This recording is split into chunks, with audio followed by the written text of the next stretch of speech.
Hello and welcome back to another guide. This time we're taking a look at Momon, but not the one that is on the screen right now. I'm using it just as an example. Today we're taking a look at the Momon Raven Black Rider, the Halloween Momon or the limited version of him, and the one that is just one day remaining on the banner before it's gone uh, basically forever. So we're gonna take a look at the character skills, accessories, the arc light. Then we're gonna take a look at what are my recommendations for the awakening level on the character, as well as the runes to put on the character, as well as the relics, both the relic set and the relic enhancements. And after that, we're gonna take a look at what are my compositions or my recommendations for themes that can work either with this character or entirely around the character. So, before we go with all of that, I have to say there is one day remaining on the banner. Get it if you can. Like, if you can guarantee the 100 pulls, go for the 100 pulls using the Arclight part. So you get both the Arclight and the character. Or if you can only get one or the other, then only go for the character. And then I'm gonna tell you some recommendations for the arc light in case you don't get the exclusive arc light of this character, or in case that you don't like it.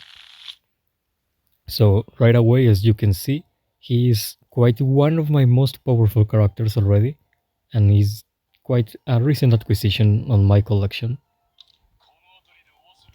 As we can see here, I only have it 4 stars, Arclight 1 star but already max level, and yeah, I have already upgraded him quite a lot, max level skills and everything.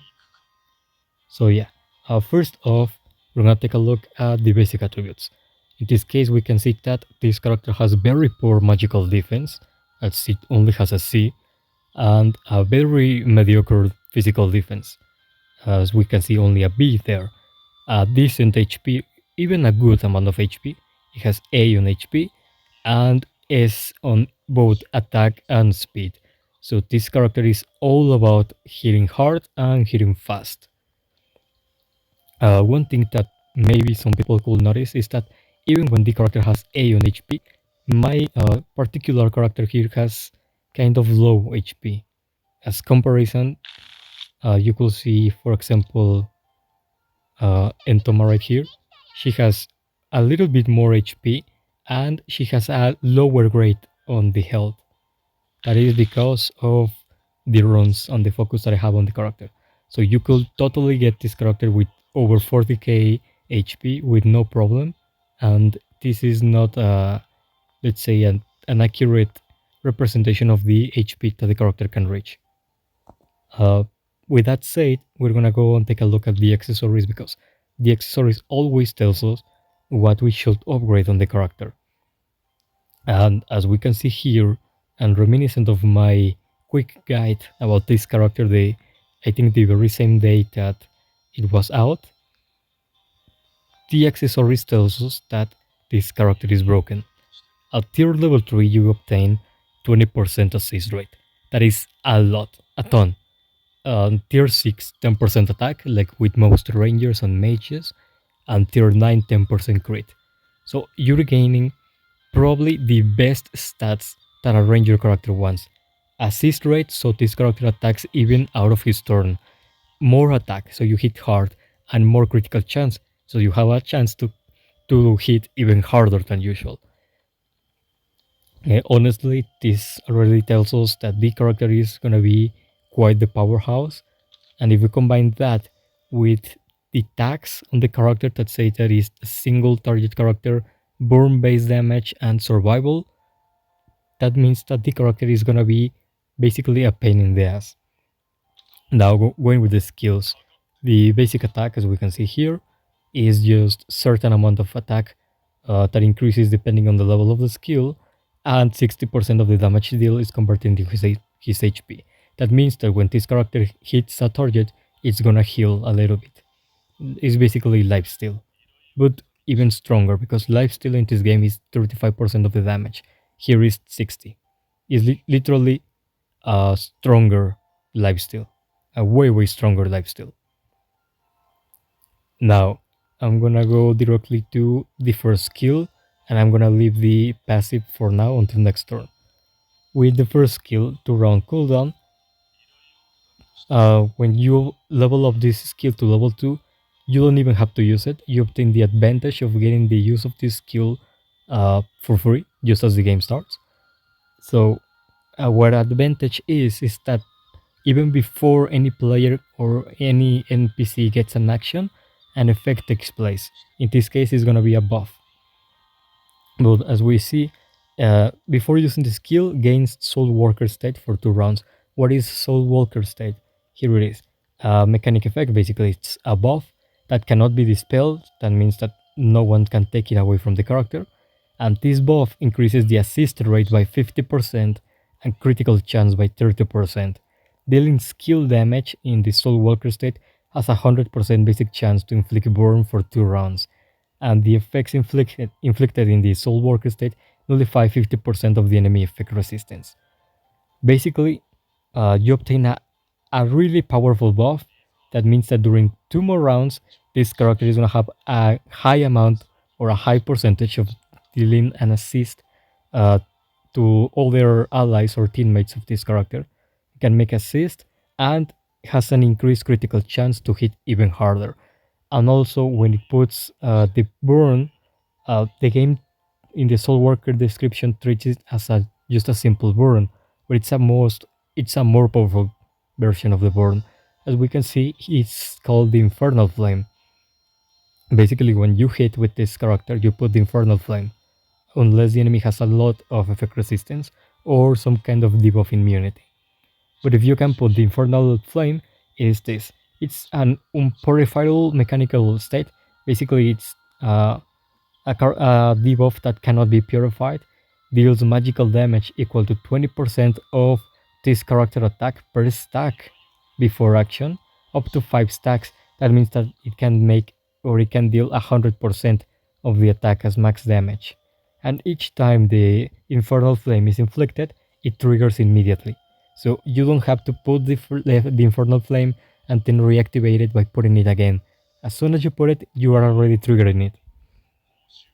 So when you activate this skill, you gain a buff. Your character is gonna have increased critical chance, increased assist rate, and you're gonna be putting a special burn that hits harder than usual and gets triggered instantly. And that is not all of the skill. You obtain it as an advantage. That means that as soon as the game starts, you already have this buff. And aside of that, when you activate the skill, you reapply the buff, so it lasts for more rounds than just the advantage. The advantage will only last for 1 round. And when you do this skill, the character is gonna lose 10% of his max HP. This character uses HP as the cost for his skills, and even if the character is very low in HP, it's at least always gonna retain 1 point of HP, so it doesn't die. And the skill does certain amount of magical damage depending on the level of the skill. At max level is 168% of the attack. And when this character is in the Soul Worker state, if the target is afflicted with Infernal Flame, it's gonna trigger it again. That means basically that you can constantly trigger the Infernal Flame. And what the game doesn't tell you here, but I'm here to do that, is that each time this character makes an assist and the Soul Work state is active, you can even put the Infernal Flame with the assist attacks, not only with the attacks during the specific turn of the character. So you lose a little bit of HP in exchange for a very powerful buff and a special burn to put on the enemy that cannot be purified. So I will say this is a pretty powerful skill. And uh, we're not even seeing the strongest parts of this character now. Now we're gonna go to the passive skill, No Retreat. Uh, when this character takes fatal damage, that means when he's gonna get killed, instead of dying, he becomes immune to the damage and gains the state of no retreat for 1 round with a cooldown of 6 rounds. The no retreat stage is here. It's a buff that cannot be dispelled, so no one can take it from him. And the character speed decreases by 15%. That means that all of your speed is gonna get cut in half during that stage. That is one round. But in exchange for that debuff, this character is gonna become immune to all damage, and all the incoming damage is converted into HP. That means that, for example, if an Entoma ultimate is gonna kill this character is gonna obtain the no retreat buff. Instead of dying, his speed is gonna get cut in half, but all incoming damage in that same turn, in all the next turns from the enemies before Momon turn, instead of damaging him, instead of killing him, are gonna heal him. The enemies are gonna heal this character by dealing damage to him. Also, the passive cooldown is reduced by 2 rounds each time any unit on the field dies. So if your allies die or the enemies die, you get the cooldown refunded by 2 rounds. That is only an advantage or a buff that you gain with the character at 4 stars. So take that in mind. Also, the no retreat state also increases your attack or the character attack by 50% and the damage dealt by another 50%. Remember the damage dealt is different to the attack. Attack is the stat that you have on your basic attributes. Damage dealt is the total damage that you deal the enemy once the calculations are done. Once the game has ended up calculating based on the attack of your character, the special effects of your character, and the defenses of the enemies that you are attacking. So you're basically gaining double increase in damage. And as another effect, when this character enters the no retreat state, it also purifies all the debuffs that this character may have, and it's gonna gain debuff immunity for 2 rounds. Basically, this character cannot be inflicted with any disadvantage or any debuff. Nothing, like cannot be stunned, cannot be silenced, taunted, cannot be frozen, cannot be slowed down, nothing. And I will say this is pretty OP, pretty OP. Now the ultimate, the obliteration of all. Um, this character is gonna consume 20% of his max HP, and like the Dark Flame charge, even if you're low in HP, this character is not gonna kill himself. He's gonna retain at least 1 point of HP, and at max level deals magical damage equal to 240% of the attack of the character. Hitting a target grants a 100% fixed chance. That means that it's not affected by either effect precision or effect resistance by your character or the enemy's effect resistance. This is guaranteed. When it's fixed chance, is guaranteed in the case of being 100%. So when you hit someone, you're guaranteed to inflict soul judgment on the target for 2 rounds. Sadly, the game doesn't tell you what soul judgment it is, but we can uh, we can kind of guess what it is because of the 5-star upgrade. That means that each time every 8 times the Infernal Flame gets triggered, this character is gonna make a Phantom Flash. Is basically a chase to that specific target and deal more damage. So we could guess that is some kind of mark. The how it was called? The Soul Judgment is some kind of mark. So this character goes and chases when it's 5 stars or more. So we get both assist attacks on this character and also chases when it's 5 stars or more. Uh, Also, as part of the Soul Judgment status effect that he puts for 2 rounds, it says that this skill is gonna nullify all the shield wall, sharing, and support effects. Shield wall, for example, is what the Death Knight makes, or what the Rob or the Tank Cocytus does. That they put a buff on themselves with certain number of stacks and forces your single target characters to attack the enemy with shield wall until they run out of stacks. Each attack consumes 1 stack. So usually they redirectionate, or they change the direction of the attacks that you're gonna throw. So if you have like a Momon, like this character, the normal one, and you try to use the ultimate, Normally you could choose anyone you want, but if an enemy activates shield wall, you're forced to attack the target with shield wall. So this character bypasses that. Support is basically what SR Yuri does, what the guy of the Tekras lane with the shields does, and the same that CC tank does. When uh, someone is gonna attack one ally of the characters with support, they jump and get in the way between the ally in question and the attack, and they receive the attack instead. And sharing is what basically characters like Valkyrie Shaltier do. Like uh, they uh, divide the damage that the allies receive. Like if you have Valkyrie Shaltier as your only tank, 50% of the damage that your characters receive, it's gonna go directly to Shaltier. She absorbs that damage in place of her allies, so she gives them a little bit of tankiness. Well, this character bypasses three very important tank defensive measures. Like you can bypass a lot of tanks with this character. And also, not only that, but this skill nullifies 50% of the target's defense. So you can even use it as a kind of anti-tank. Like you can, if you upgrade this character correctly, you can use this character to destroy enemy tanks instead of trying to ignore them while you kill the damage dealers and then dealing with the tanks later. No, you can use this character to destroy a tank right away. The soul judgment state cannot be purified like the other debuffs that this character puts, and that soul judgment reduces the effect resistance of the enemy by 50% and the critical chance by 50%. When the debuffs are successfully inflicted, it's gonna add one stack of Infernal Flame for 2 rounds, a maximum of 5 stacks per action. So you can not only use this character as an anti-tank, but also as an anti-ranger, because the 50% crit down decrease that you put on the enemy, it's gonna really hurt another character. Like for example, I could show you my Seshi.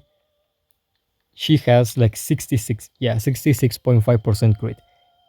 Putting Momon against her and you use the ultimate on Seshi, she's gonna lose almost all her crit, and that is like 50% of the character. If you use that against, for example, my Entomar, she's gonna remain only with 25% point two, and then she has to obtain another 30% with her skills. So you can use this Momon as a special anti-ranger character or as an anti-tank, whatever you need, depending on the matches. And as we saw, 5 stars each 8 times that you trigger Infernal Flame, this character is going to perform a chase on the enemies. So what we could say is basic attack is going to get activated with the assist. So you're going to heal this character each time he makes an assist. With the first skill, you obtain a incredibly powerful buff. That's going to increase the assist rate, the critical chance. You're going to be putting a special burn on the enemy that they cannot purify, and that also nullifies 50% of their effect resistance. If you trigger it enough times, this character at 5 stars or more is gonna perform chases on those enemies. Not only that, but you're not only applying an incredibly powerful buff, but you're also dealing a high amount of damage to the enemy while you have the incredibly powerful buff activated. And then you can use the ultimate to either destroy an enemy tank or destroy an enemy ranger. Now, what I could recommend as a little bit of a spoiler for the relic section is try to get as much crit as you can. Like try to get at least 60%. If you can 70, get 70% critical chance, because that 70% combined with the Soul Walker buff that increases it by another 30% means that you can guarantee the 100% chance. And what you can do is make sure that you have the Soul Walker state activated on in Momon during the fight, and then you use the ultimate after you gain the buff. That way, you have an incredibly powerful attack that does 240% magical defense of the attack of your character. Sorry, 240% magical damage of the character. You do that with a 100% critical chance guaranteed to make a critical hit, while you're ignoring 50% of the target defense. So you're hitting as hard as you can by just throwing the Dark Flame charge first and then the Obliteration of All as the second attack. And each time you make an assist, you're healing this character for the HP that he lost with the use of the ultimate. So we already see that this character is incredibly powerful. And now there's also the Arclight. The exclusive Arclight of this character increases his attack and HP by a flat amount, and also his assist rate 10% at 1 star, and 2% extra by each extra star. The exclusive effect is that the Infernal Flame, the special burn, the damage of that burn nullifies 25% defense of the enemy, and when it's triggered, it randomly triggers 1 damage over time, bleed, shock, or burn effect on the target. When you max this Arclight or you're upgrading it, you're gaining 5% extra defense ignore for each extra star. And something that the game doesn't tell you here, but I have noticed it, is that if you're attacking an enemy that doesn't have any damage over time effect put on them, the special Arclight, the effect of the Arclight, it's gonna trigger the Infernal Flame again.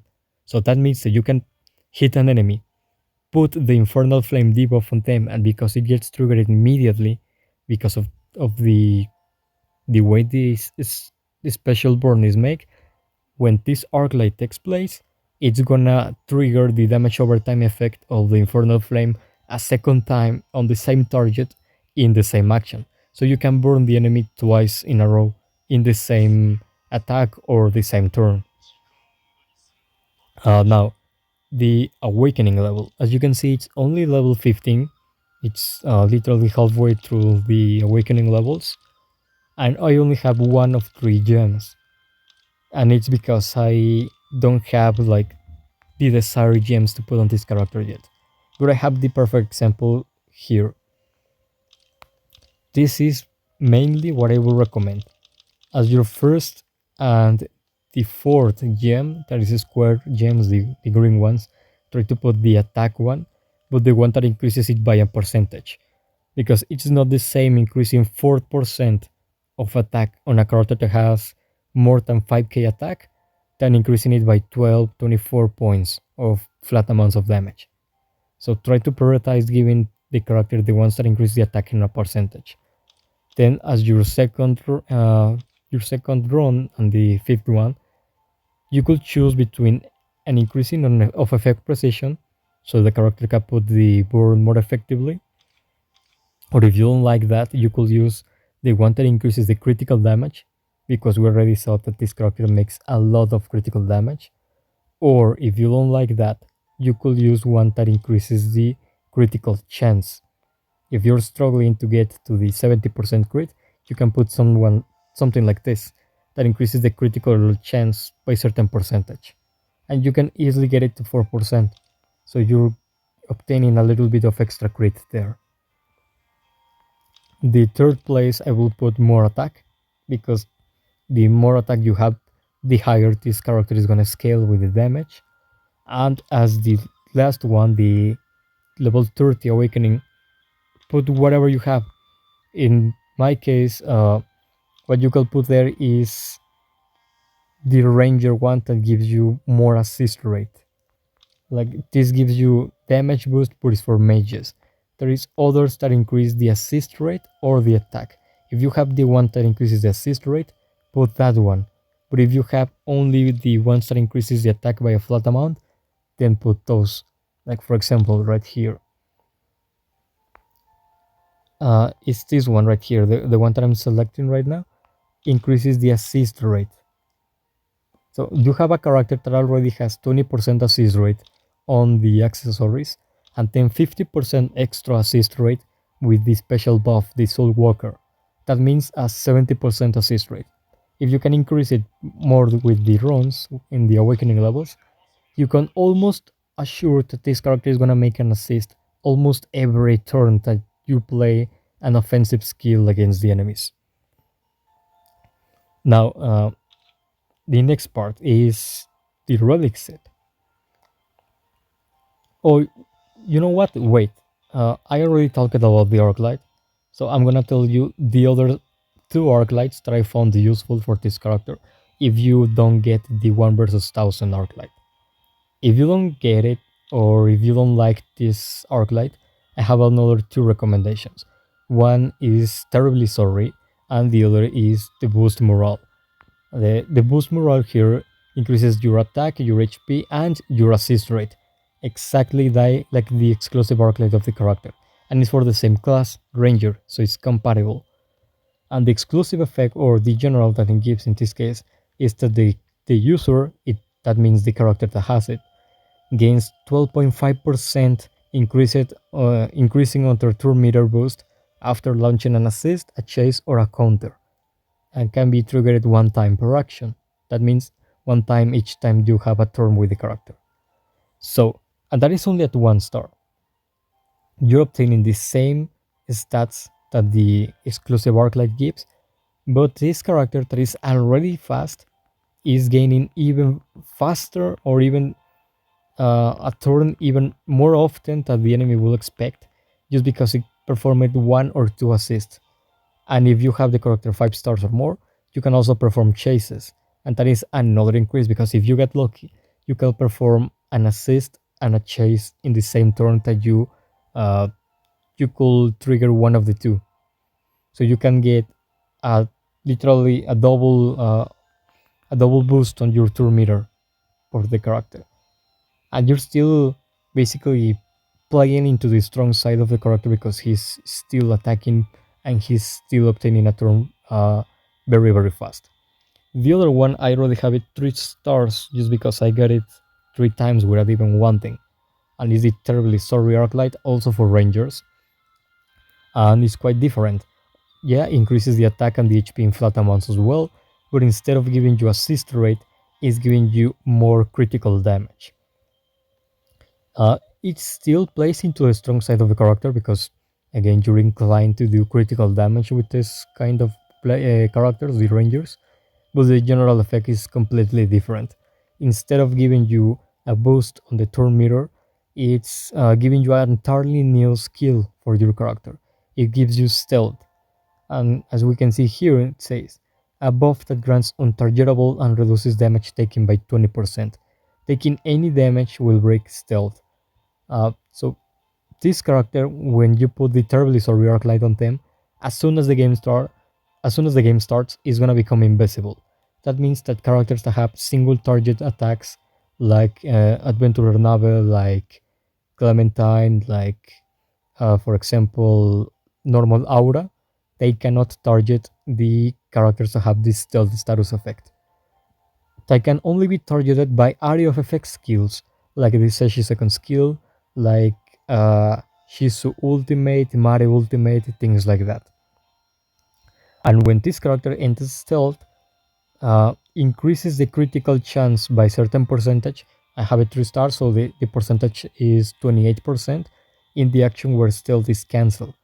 That means that your character is gonna become invisible, and when you get a turn with the character, when they do something like any throw of a basic attack of any skill, they are no longer going to be invisible, but instead of that, they're going to have an increase on critical chance. Or even if the enemy hits you with area of effect skills and breaks the stealth, your next turn is going to have the increased critical chance, because is when you broke stealth. So I imagine that 28% on, for example, my stats, it will almost be the 100%. Combined with the advantage of the Soul Worker buff, it's more than the 100%. It guarantees the critical hit. And as we can see here, just using the arc light, the how it's called, the accessories level, I'm having more than 30% assist rate. And because Soul Worker gives you 50%, you know what that means. I'm getting more than 80% chance of making an assist with this character. So this character is almost always gonna make or perform assists on his allies' turns. Now, the use stuff, the relics. As you can see here, I do have what is a termination set. And I do believe that this is the best relic set that you can put on the character. The game gives you some recommendations, being the first one desolation, the second one execution, and the third one termination. I do not agree with these recommendations. Desolation increases your effect precision, and you have a chance to put either burn, bleed, or shock on the enemy when you attack them. Yet this character puts burn, but it's not an effect precision based character, like for example the bleed team characters maybe. So you're not really dependent on putting debuffs on the enemy. You're dependent on dealing critical hits and triggering the special burn, not the normal burn that other characters put, like the Mirage. The execution relic set increases your attack by certain percentage and increases your damage to targets with debuffs. Okay, this can play into the character, but not all the time, because not all the time the enemies are gonna have any debuffs, because they can purify themselves or they can become invulnerable or things like that. So you cannot always use good use of the execution set. But the termination set is entirely different. But if you want a different one aside of termination, I could recommend sunset instead of termination. Sunset, let me find it right here, increases your attack by certain percentage, and even more if it has all the relic sets as sparkles, as prismatic set or prismatic quality, but also gives you the special effect that you deal 7% extra damage for every 20% the enemy target loses their HP. That means that the lower the enemy HP gets, the extra damage or the more damage you obtain. That means that your character is gonna be stronger the longer the fight goes. But the best one will be, for me, termination. It gives you an increase on critical chance that plays into the soul worker state that the character has, and not only that, but also uh, into what the accessories give, because the accessories give him 10% extra crit chance. And it gives you a special effect, nullifies 30% of the target's defense. As we already saw, the burn of the Inferno Flame ignores 50% of the enemy effect resistance, and if you have his exclusive Arclight, ignores 25% of the enemy's defense. Combine that 25% with this 30, that means that the Infernal Flame is gonna be ignoring 55% of the enemy defense. And not only that, but this character ultimate ignores 50% of the enemy effect resistance and defense. So combine that 50 with this 30, that means that when you throw an ultimate, you can ignore 80% of the target defense, which is a lot. Like, you imagine throwing this to a tank or a boss using the termination set and the ultimate. You can ignore up to 80% of their total defense. You can make them look like rangers, like glass cannons. That's why I think termination is the best. And also because each time this character performs an assist or a chase, termination is gonna help them ignore certain defense of the enemy. Now, with the enhancements and the sub attributes.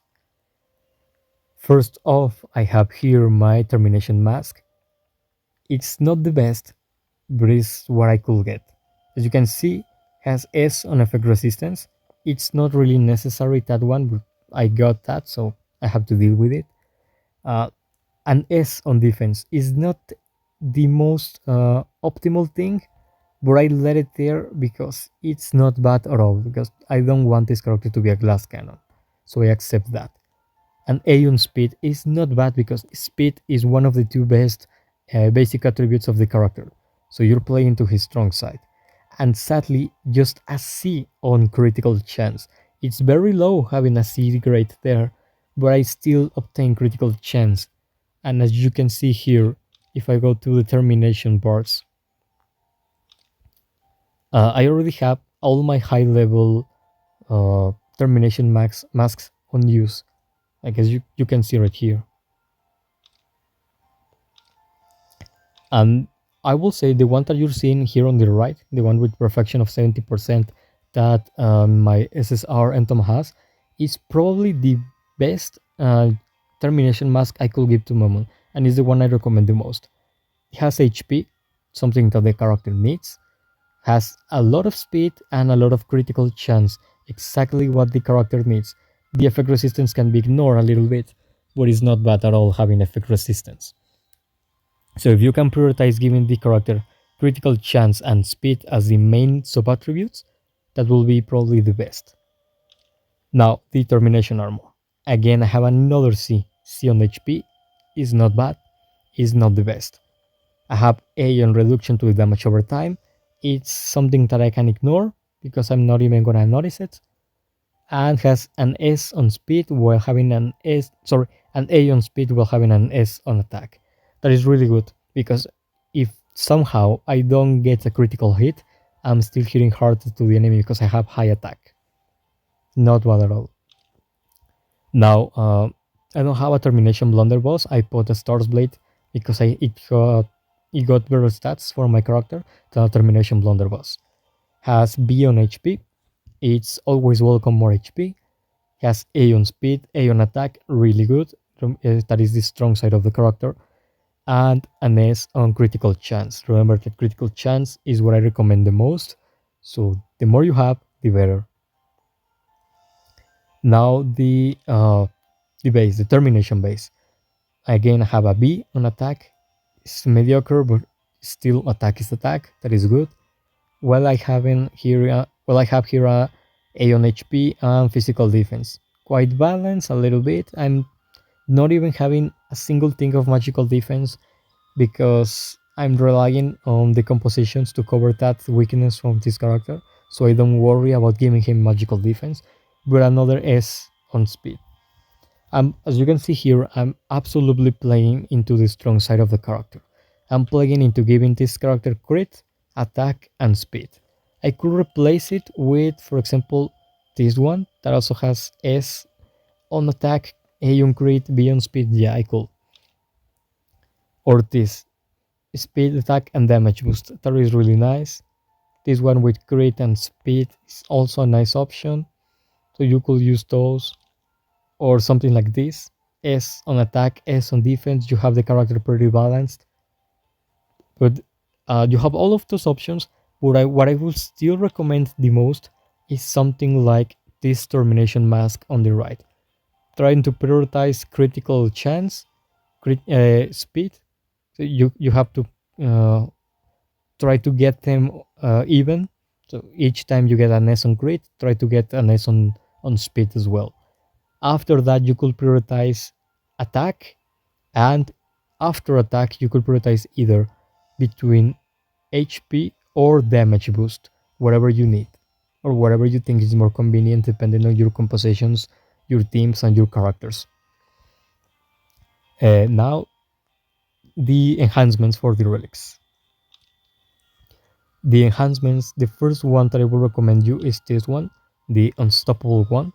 From level 1 to level 6 is increasing your critical damage certain percentage, but from that to level 10, aside of increasing your critical damage by certain percentage that is really good for the character, is also giving you assist rate. It starts at 6%, increases to 15%. The more assist rate you have, the better, because this character, if you max it and you have good relics, good awakening levels on him, you can get this character to have 100% assist rate. Like I already have it like 86%, and I'm not maxing the character. So imagine someone that maxed it or someone that is paid to win. You can have a 100% assist rate on this character. That will be my main recommendation. Then as the second one, it will be punch for punch, because increases your critical chance by certain percentage, and from level 6 to level 10, it's also increasing your damage boost. So you're increasing all the damage that you deal to the enemy. As the third, let's say the third priority on these relics, I will give you Stranded and Play with Fire. Stranded is this one. Targets inflicted with control effects receive certain percentage more skill damage depending on the level. 6% at level 1 and 40% level 5, with the chance of reducing a random skill cooldown by 1 round. I have it level 3. That means I have 20% extra skill damage to enemies that are under control effects. That means enemies that are silenced, enemies that are stunned, that are frozen, or enemies that are taunted. And I don't have it right here, but let me move quickly so I can show you what is the play with fire enhancement.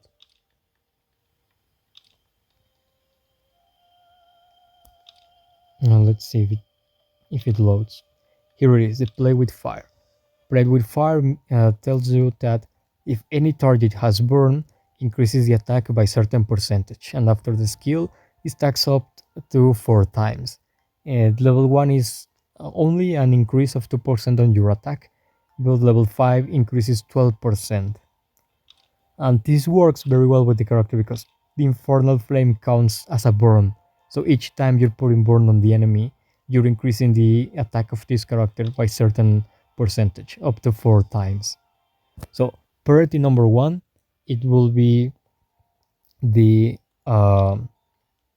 unstoppable enhancement. So you have more critical damage and the increased assist rate. Your level 2 will be punch for punch, so you have more chances of dealing critical hits and having extra damage. Number 3 will be probably stranded and play with fire. Stranded, so you deal more damage to enemies under control, and play with fire, so your character increases his own attack each time you put burn on the enemies. If you have or if you want other enhancements, you can also put the hard pursuit because your character is gonna be dealing a lot of damage with the assist.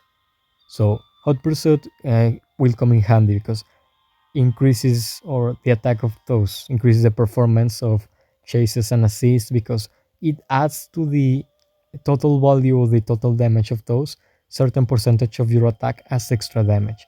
Level 1 is 30% damage or 30% attack as damage on your chases and assists, and level 5 is up to 80% with 40% uh, defenses nullified each time you do damage. So that means that if you put hot pursuit each time your character makes an assist, or even the chase when you have it 5 stars or more, aside of the normal damage that is gonna deal, it's also gonna deal extra damage based on the attack of the character. So those will be my personal recommendations for the enhancements of the character. Now changing that to the last part, that is the compositions and characters to play both around this special character or with this character. The main one I will say is the meta character or the meta team. Basically includes the tank Sisita, the one that has the captain skill, this one right here. Other is the Hamuski tank, the robo version, this one right here on the center of the screen. As your main tanks, Shizu to cover you from magical damage, Hamuski to cover you from physical damage.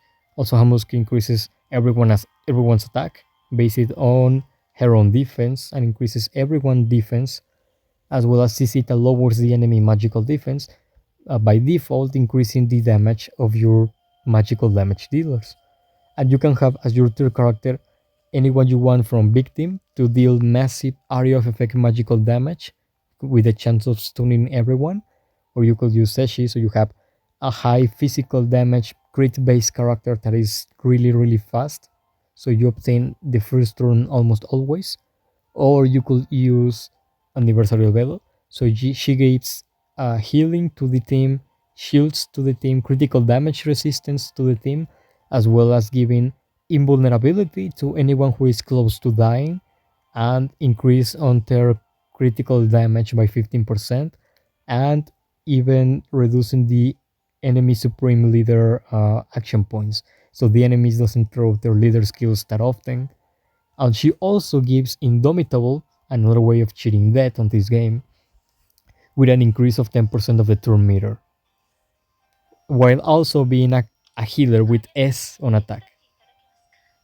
So we could decide whatever. You could decide probably the best healer on the game, or one of the fastest, most destructive rangers of the game, or one literal nuke disguised as a literal fetus. If you don't want that meta team, you could just go for a fast team, all based on speed and damage. And that is basically from the same characters that I told you. You use the same tanks, you use the Hamuske and Sisita tanks. You can use Seshi and 10 Momon.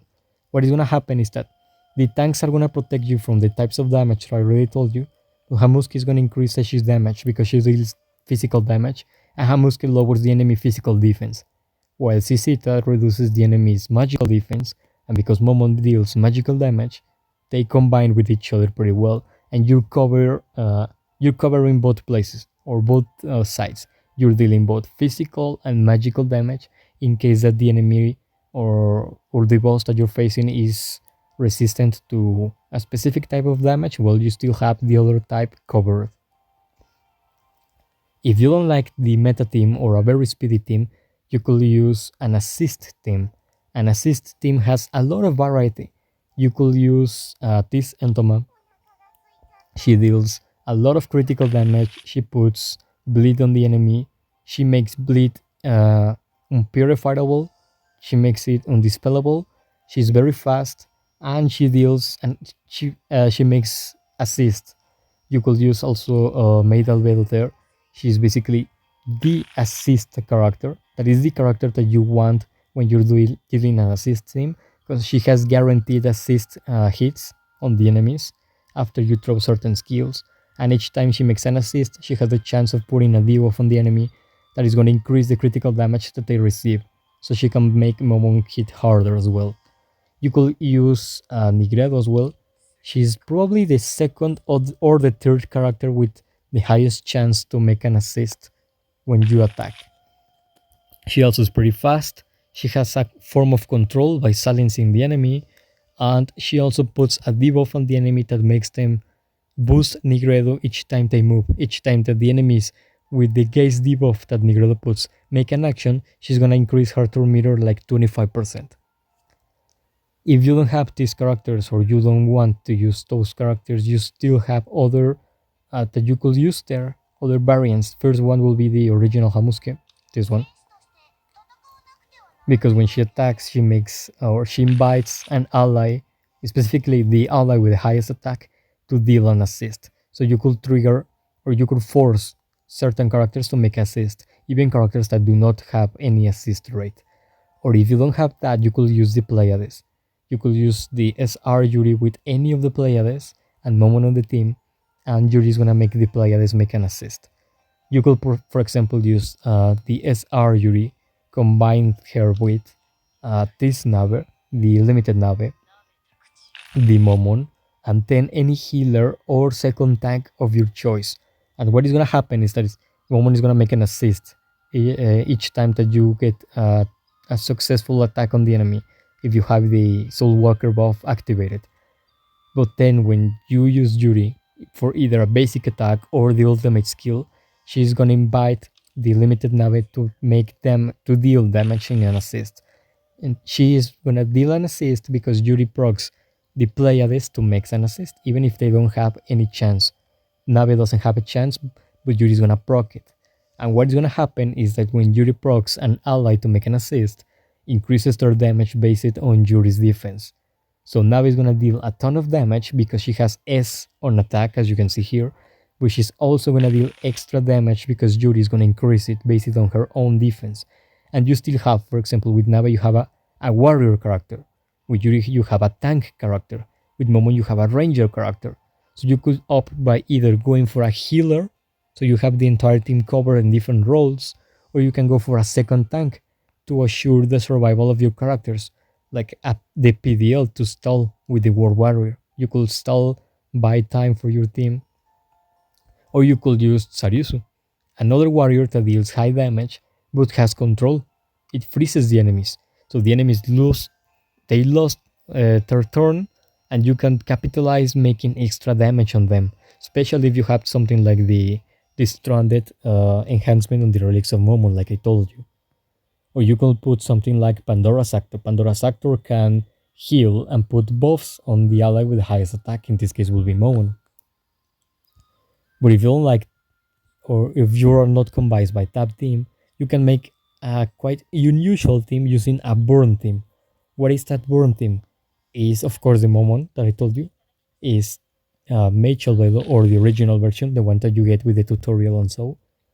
She puts a lot of burn. She can put burn up to 4 times on the enemies, and she can hit all the enemies on screen at the same time with her ultimate. So you're good to go there. You can use the negative cast or the negative burst leader skill on Eins, the original one, combined with normal Demiurge, this one. So you guaranteed a hit on all the enemy team that is going to throw their turn mirrors back by 7%. And with the mirror, she's going to make a combo when it puts damage aggravation and also puts burn on the enemy. So you can trigger burn again. And each time Momon attacks is able to proc both the normal burn and the infernal flame burn. And this character goes into play not only because of the combo with Ain's leader skill, but also because all about this character is about putting burn and triggering it again, and also has the chance of stunning the enemies when he puts burn. So you have a form of control here as well, and if you put him as the captain skill, when he has the ultimate activated, the burn makes extra 25% damage, and that also applies for Momon Infernal Flame burn damage. So you can increase it that.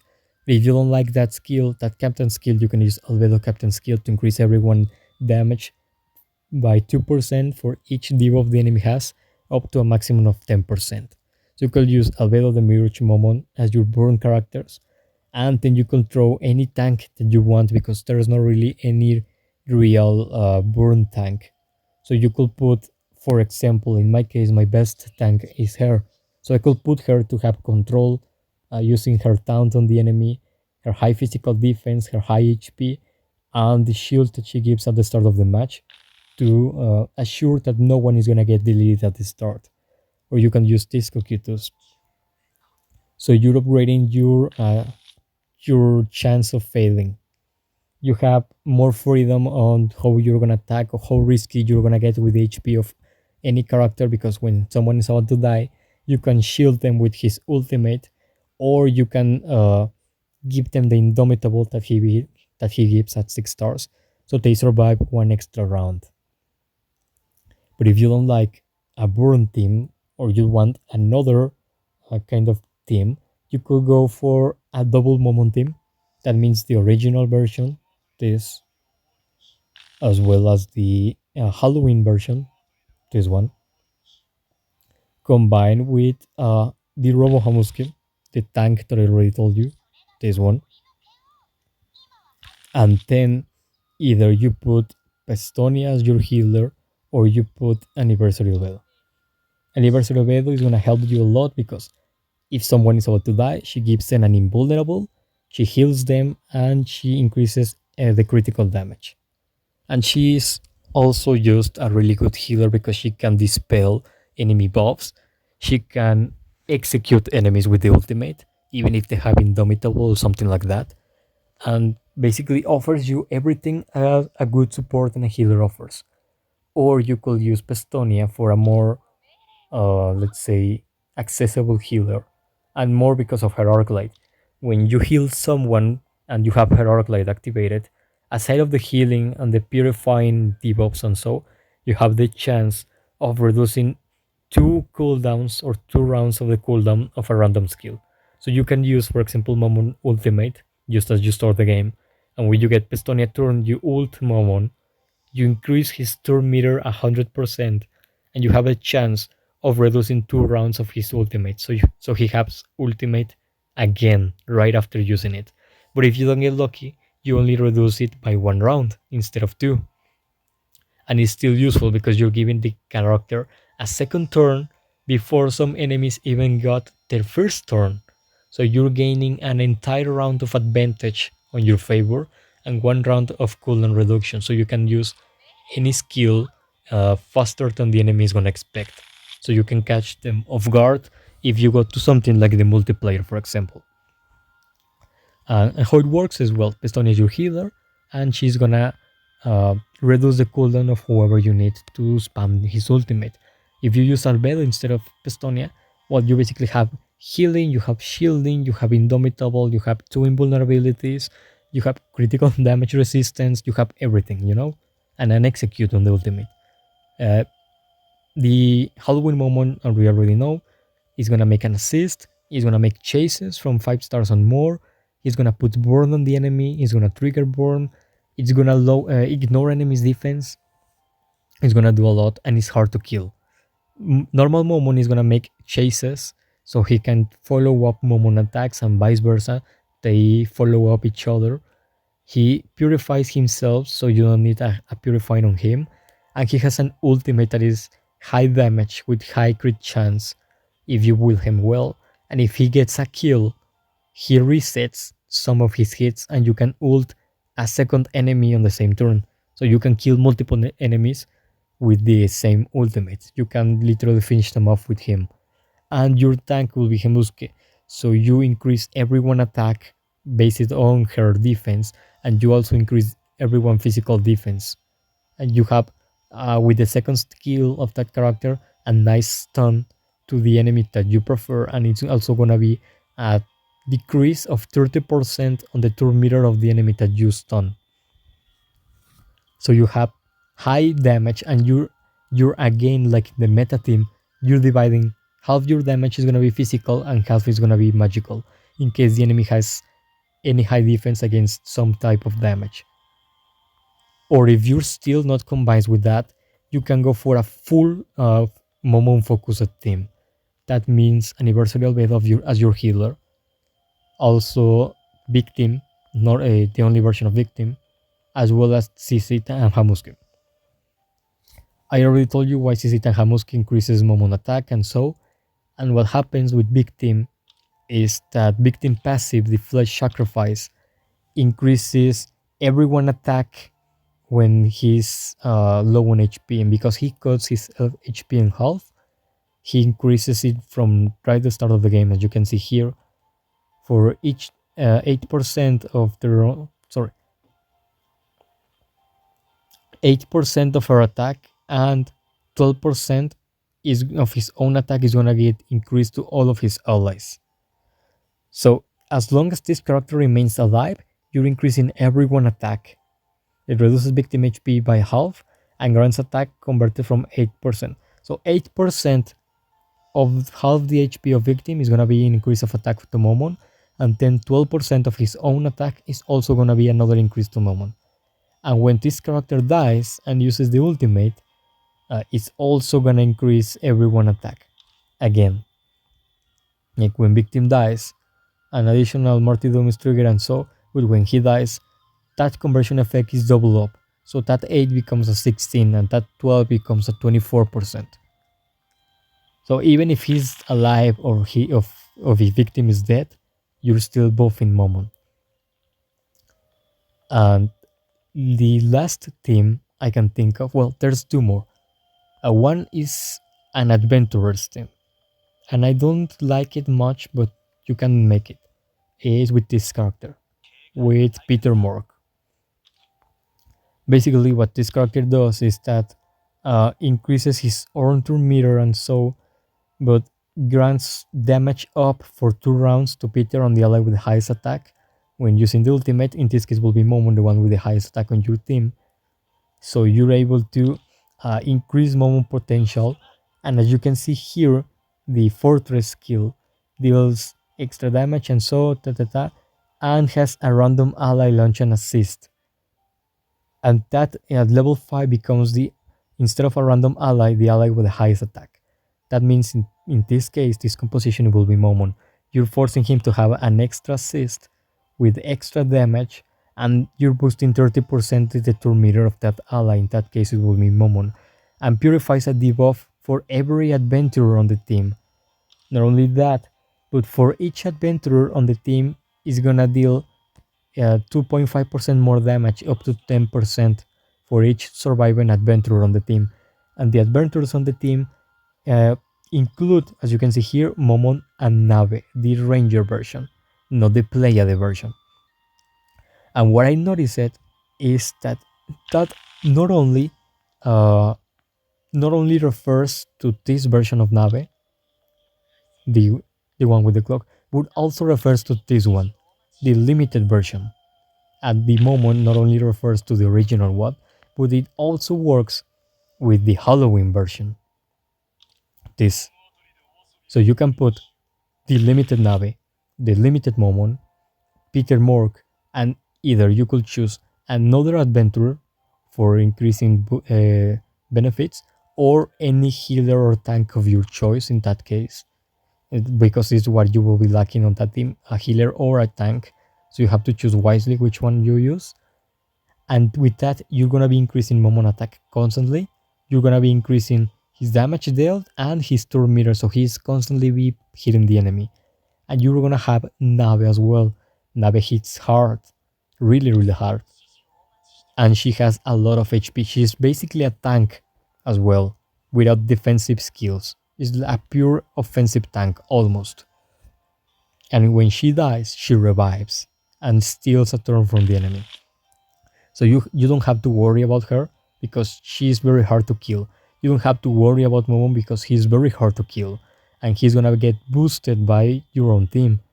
You don't have to worry only about the Peter, the adventurer, because if he dies, you lose a lot of the potential, a lot of the benefits.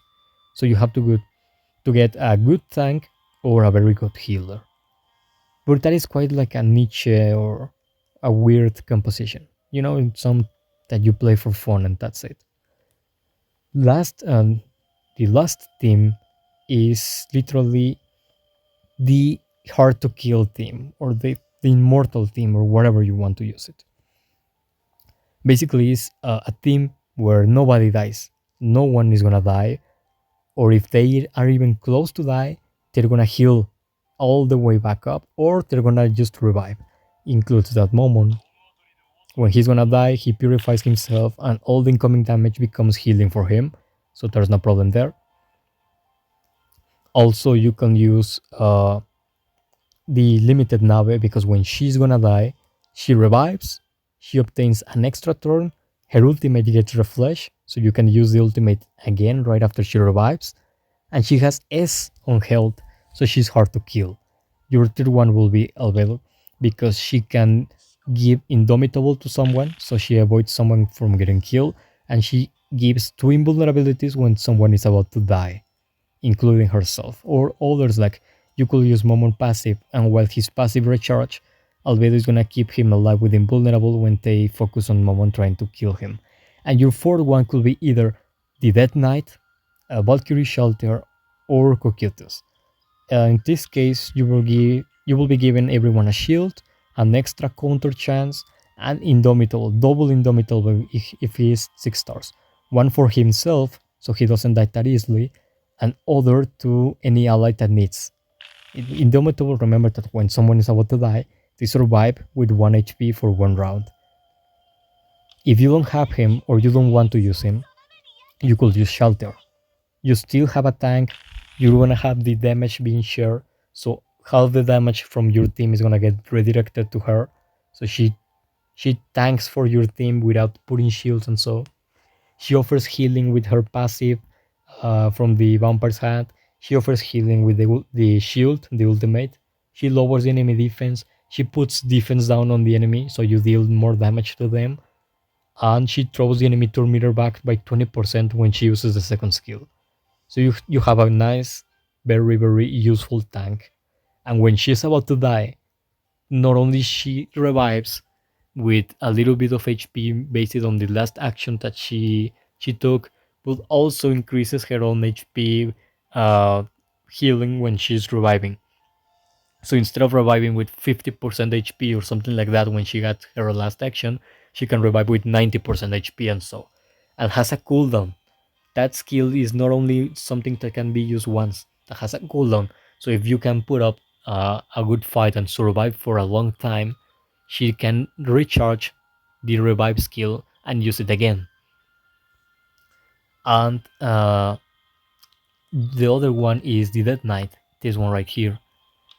He's also like that. He can revive, and if you can keep him alive for long, for 10 rounds, as you can see here, if you can keep him alive for 10 rounds after he died, he can revive again. And he's a tank. He offers shield wall, he offers damage sharing, he puts bleed on the ones that attack him, and basically he's very balanced around all the defensive stats as you can see here. So you have a full team of characters that won't die, and even when they die, they revive. You have a tank with either the Dead Knight, with Cocytus, or with Valkyrie Shelter. Each tank gives you different defensive capabilities, but each one is incredibly hard to kill. With Anniversary Albedo, you have invulnerabilities, so you have also Indomitable, and with that, you have three different ways of keeping anyone alive that you desire. Momon can keep himself alive, making damage into healing for him when he's in danger, and Navi can revive. And you still have damage dealers because Navi is a warrior with S on attack, and Momon is a ranger with S on attack, S on speed, and high critical chance. So you will have a double tank, one ranger, and one warrior. Or if you want even more, instead of a double tank, or using one healer, in this case will be Abel, you will have one healer, one tank, one ranger, one warrior. If you want to skip the healer or the tank, you could use Victim. Because yeah, Victim is very squishy. He will probably die the first one on your team, but he has the capabilities of reviving once. So you can still keep him on the battlefield.